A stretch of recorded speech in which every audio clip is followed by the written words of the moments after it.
प्रेक्षकांचं political न्याय या सदरामध्ये स्वागत. आपण आपल्या भारताच्या संविधानाच्या प्रिॲम्बलमध्येच पॉलिटिकल जस्टिस या संकल्पनेचा समावेश आहे. गेल्या कित्येक वर्षापासून म्हणजे पुणे करार झाल्यापासून पॉलिटिकल रिझर्वेशन हे शेड्यूल कास्ट समुदायाला निश्चितपणे मिळतं आहे. या शेड्यूल कास्ट रिझर्वेशनमध्ये लोकसभेमध्ये 2008 पर्यंत 79 जागांचं रिझर्वेशन होतं. ते 2008 पासून 84 जागांचं झालं आणि 47 जागा या शेड्यूल ट्राईबच्या, म्हणजे एकूण राखीव जागा ज्या आहेत त्या साधारणतः 131 एवढ्या आहेत. त्याच्यातल्या 84 जागा या शेड्यूल कास्टच्या आहेत. दर 5 वर्षांनी जी निवडणूक होते त्या निवडणुकीमध्ये म्हणजे शेड्यूल कास्टचे 84 खासदार हे लोकसभेमध्ये असतात.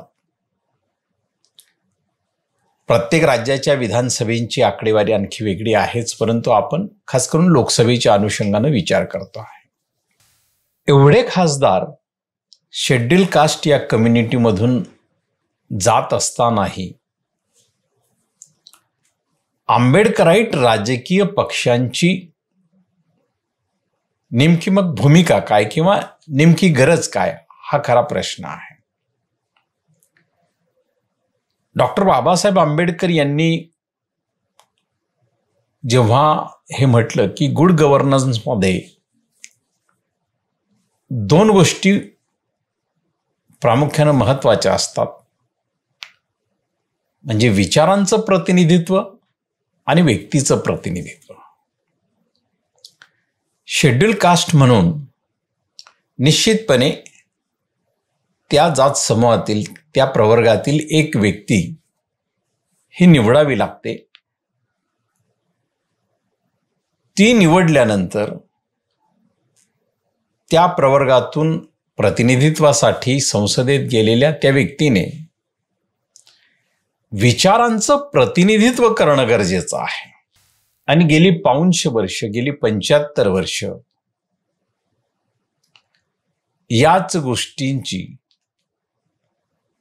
खरे तर वानवा राहिलेली आहे. विचारांचं प्रतिनिधित्व आपण जेव्हा म्हणतो तेव्हा या देशातल्या समतावादी लोकशाही प्रवाह मानणारा आंबेडकरवादी समूह, फुले आंबेडकरवादी समूह आणि त्यांचं वैचारिक प्रतिनिधित्व हे जेव्हा संसदेत उमटत नाही, त्यांची वैचारिक भूमिका जेव्हा येत नाही, तेव्हा त्या समुदायाला न्याय मिळतो किंवा न्याय मिळेल अशी अपेक्षा करणं हे चूक ठरतं. आणि गेली 500 वर्षे असं का होत चाललेलं आहे? स्वतंत्र आणि संयुक्त मतदारसंघांचा विचार करत असताना आपण आता पुणे करारापासून संयुक्त मतदारसंघ स्वीकारलेला आहे. राजकीय पक्षांनी आपले प्रतिनिधी संसदेत निवडत असताना खऱ्या अर्थानं लोकशाही प्रतिनिधित्व ते कसं राहील याचा विचार केला नाही. परिणामी कोणत्याही विचार प्रवाहामध्ये जेव्हा त्या समूहाचा विचार प्रतिनिधित्वाच्या अनुषंगानं मांडला जात नाही, येत नाही, तेव्हा तो व्यक्ती त्या प्रवर्गाचं प्रतिनिधित्व करत असला तरी तो त्या प्रवर्गाच्या उत्थानाचा जो विचार आहे, त्या प्रवर्गासाठीचा विकासाचा आणि एकंदरीत लोकशाहीच्या व्यवस्थेचा आणि पर्यायानं देशाचा समग्र विकासाचा आणि परिवर्तनाचा जो विचार आहे तो विचार ती व्यक्ती मांडताना दिसत नाही. आणि हे का होतं की या देशामधला सत्ताधारी जातवर्ग हा साधन संसाधनानिशी या देशातल्या नैसर्गिक साधन संपत्तीवर त्याने सत्तेच्या माध्यमातून आपली अवाजवी मालकी निर्माण केलेली आहे. आणि त्या अवाजवी मालकीच्या आधाराने त्या सगळ्या गोष्टींचं हितरक्षण करण्यासाठी, आपलं एक वर्णीय हित जोपासण्यासाठी संसदेमध्ये किंवा विधिमंडळामध्ये जे प्रतिनिधी आपल्या पक्षांच्या माध्यमातून येतील त्यांनीही तेच विचार मांडावेत, जेणेकरून त्या प्रवर्गाचं प्रतिनिधित्व म्हणून त्यांच्या विकासाचा, त्यांच्या परिवर्तनाचा आणि एकंदरीत देशाच्या समग्र परिवर्तनाचा विचार त्याने मांडू नये. यासाठी सत्ताधारी जातवर्गांच्या पक्षांकडून नेहमीच एक स्पर्धा आहे. आणि या स्पर्धेमध्ये सत्ताधारी जातवर्गांचं प्रतिनिधित्व करणारे पक्ष नेहमीच वरचढ ठरलेले आहेत. त्यामुळे राखीव जागांवर त्यांचं वर्चस्व राहिलेलं आहे. आणि हे वर्चस्व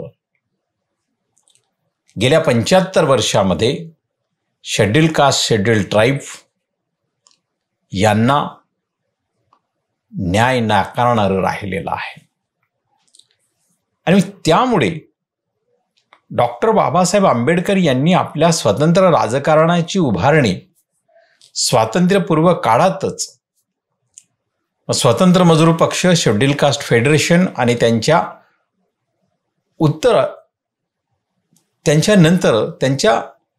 महापरिनिर्वाणानंतर रिपब्लिकन पार्टी ऑफ इंडिया या राजकीय पक्षांच्या माध्यमातून या देशाच्या राजकीय प्रवाहात सत्ताधारी किंबहुना लोकशाहीमध्ये सत्ताधारी वर्ग बनण्यासाठी या राजकीय पक्षांची उभारणी केली.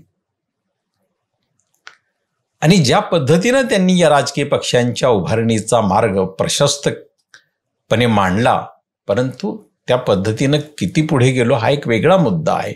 परंतु राखीव जागांच्या मधून काँग्रेस आणि भाजपा सारख्या राजकीय पक्षांनी आपली मक्तेदारी संसदीय पक्षांमध्ये नेहमीच राखली. वेगळ्या राज्यांमध्ये काही प्रादेशिक पक्ष निश्चितपणे पुढे आले, त्यांनाही या जागांवर सफलता मिळाली त्या राज्यांमधून. परंतु केंद्राच्या राजकीय सत्तेमध्ये जे असणार त्यांचं वर्चस्व हे अधिक असेल. आता गेल्या 1998 पासून जर आपण हा आलेख पाहिला रिझर्व्ह कॅटेगरीच्या लोकप्रतिनिधींचा, SC आणि STचाही असू द्या, तर त्याच्यामध्ये आपल्याला भारतीय जनता पक्ष हे 1998 पासून सातत्यानं, म्हणजे 2009चा जर अपवाद वगळला तर सातत्यानं भारतीय जनता पक्ष हा आघाडीवर राहिलेला आहे. आणि रिझर्वेशनचं जर आपण पाहिलं तर 2008 पर्यंत ज्या राखीव जागा होत्या त्या 2008 पासून वाढल्या. त्यापूर्वी 79 राखीव जागा ह्या शेड्यूल कास्टला होत्या आणि 41 जागा ह्या शेड्यूल ट्राईब्सला होत्या. परंतु 2008 पासून त्या जागा शेड्यूल कास्टसाठी 84 झाल्या आणि शेड्यूल ट्राईब्ससाठी 47 झाल्या. या तक्त्यामध्ये आपण पाहतो आहोत की कोणत्या राज्यामध्ये किती राखीव जागा आहेत. यामध्ये आपल्याला दिसेल की पहिल्या क्रमांकावरच्या ज्या राखीव जागा आहेत शेड्यूल कास्टच्या त्या उत्तर प्रदेशातून आहेत 17. 80 पैकी 17 जागा उत्तर प्रदेशात आहेत. त्यानंतर दुसऱ्या स्थानावर पश्चिम बंगाल येतं आणि पश्चिम बंगालमध्ये 42 पैकी 10 या शेड्यूल कास्टच्या राखीव जागा आहेत. तिसरा क्रमांक आंध्र प्रदेशचा येतो. आंध्र प्रदेशमध्ये 7 जागा या शेड्यूल कास्टच्या राखीव आहेत. 6 बिहारमध्ये आहे आणि महाराष्ट्रामध्ये 5 आहे. प्रश्न आहे की यापैकी फक्त 2 राज्यांमध्ये, जे महाराष्ट्र आणि उत्तर प्रदेश या 2 राज्यांमध्ये आंबेडकरी राजकारणाचा एक संघर्ष राजकीय दृष्ट्या सुरू आहे.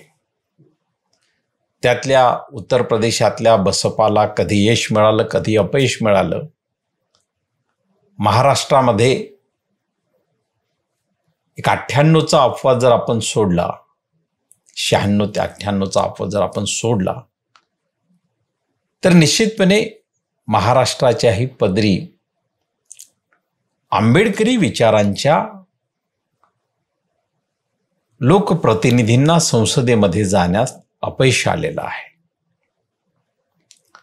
आणि त्या ठिकाणी काँग्रेस, शिवसेना किंवा भाजप काही यांना यश मिळताना दिसलेलं आहे. वंचित बहुजन आघाडी सारख्या राजकीय पक्षाने 2019 मध्ये ऐतिहासिक लढत दिली, परंतु ते त्या संघर्षाचं विजयात रूपांतर करू शकलेले नाही. कालच वंचित बहुजन आघाडीचे नेते ॲडव्होकेट बाळासाहेब आंबेडकर यांनी एक विधान केलं की महाविकास आघाडीची जी पत्रकार परिषद झाली त्या अनुषंगानं जे आभार प्रदर्शन आहे त्या आभार प्रदर्शनामध्ये हिंदू, मुस्लिम, शीख, ख्रिश्चन या सर्व बांधवांचा आभार व्यक्त करताना त्यामध्ये दलित आणि बौद्धांचा कुठे उल्लेख नाही या संदर्भात त्यांनी राग व्यक्त केला. निश्चितपणे की ज्या मतदारांनी एवढं भरभरून मतदान दिलं आणि त्यांच्याप्रती साधी कृतज्ञता नाही, ही कृतज्ञता सत्ताधारी जात वर्गाची पारंपरिकताच दाखवते आहे की ज्यांनी एवढ्या मोठ्या जागा या महाराष्ट्रात ज्या घेतल्या, त्या महाराष्ट्रातल्या विजयामध्ये ज्या समूहाचा सर्वाधिक मोठा वाटा आहे त्यांच्याप्रती त्यांनी कृतज्ञता व्यक्त केलेली नाही. आणि म्हणून हा प्रश्न फार गंभीर बनतो. महाराष्ट्राच्याच नव्हे तर देशाच्या या 2 राज्यांमध्ये उभा राहिलेला हा संघर्ष पश्चिम बंगालमध्ये दुसऱ्या क्रमांकाच्या जागा असताना जर आपण ते ॲव्हरेजली जर बघितलं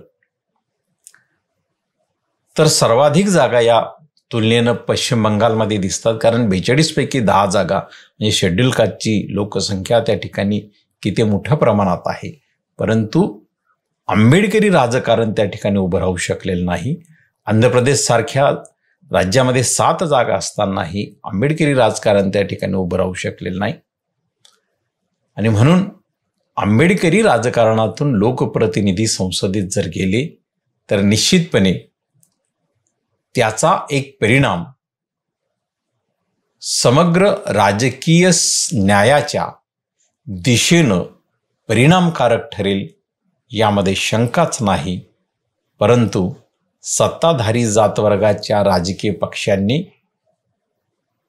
राखीव मतदारसंघातून मिळवलेलं प्रतिनिधित्व हे शेड्यूल कास्ट आणि शेड्यूल ट्राईब सारख्या प्रवर्गांना राजकीय न्याय नाकारत राहिलेला आहे का? कारण व्यक्ती म्हणून प्रवर्गाचा माणूस दिसत असला तरी त्या प्रवर्गांच्या विचारांच्या प्रतिनिधित्वाचा संसदेत किंवा त्या सभागृहात अभाव दिसतो. आणि हीच पॉलिटिकल न्याय नाकारण्याची एक प्रक्रिया आहे का, हा प्रश्न आपल्या समोर निश्चितपणे पडतो. आजचा हा व्हिडिओ आपल्याला आवडला तर शेअर करा आणि शेअर करण्यापूर्वी आमचं चॅनलही सबस्क्राईब करा. धन्यवाद.